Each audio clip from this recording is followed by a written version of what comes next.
What does resistance look like to you?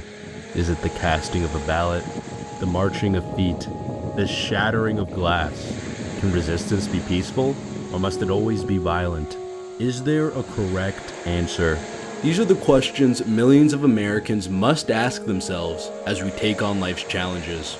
I am one of those millions, and I have been racking my brain to find a solution, a way in which I can live life no longer burdened by its tribulations. From atop the peaks of the Himalayas to the bottom of a glass of Guinness, I have searched far and wide for this answer, and just as I was about to give up, I saw it. Something that finally brought it all together. What do we have here? Looks like I have a little visitor.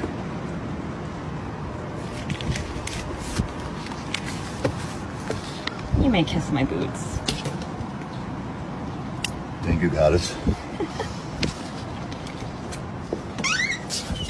Alright, I understand that to many of you, this is nothing more than a sideshow attraction, an uncomfortable peek into a niche fixation. But to me, this is everything. It was a brain blast, a moment of intellectual euphoria not seen since Einstein deduced that energy is proportional to mass. FinDom, a portmanteau of financial domination, is perhaps the most succinct critique of capitalism ever made. Marxist in nature, it exposes ways in which rampant capitalism has affected the human psyche. Because unlike traditional BDSM norms, which often center around physical domination, FinDom acknowledges the importance of capital, a concept as simple as it is succinct, challenging its participants to value financial transactions over human connection.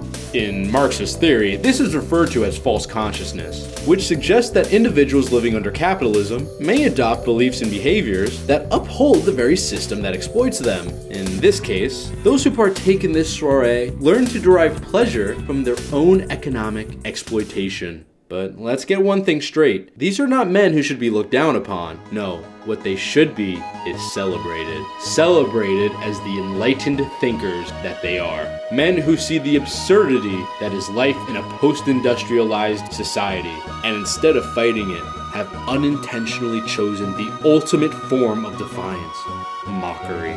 And if you think it's ridiculous to suggest that, all I ask from you is to search within yourself to find the compromises you have made in life. Perhaps it's working a job you hate, but stay with because it's what makes ends meet. A dream project you've ignored in favor of something more lucrative, or a really bad video game you force yourself to keep playing to justify all the time and money you've already spent and are never getting back. Because from my point of view, the only difference between you and this guy is that you haven't found a way to enjoy yourself. In Albert Camus's essay, The Myth of Sisyphus, he states that one must imagine Sisyphus happy, suggesting that happiness alone can be rebellious. But much like Einstein was to Newton, I am now ready to go one step further.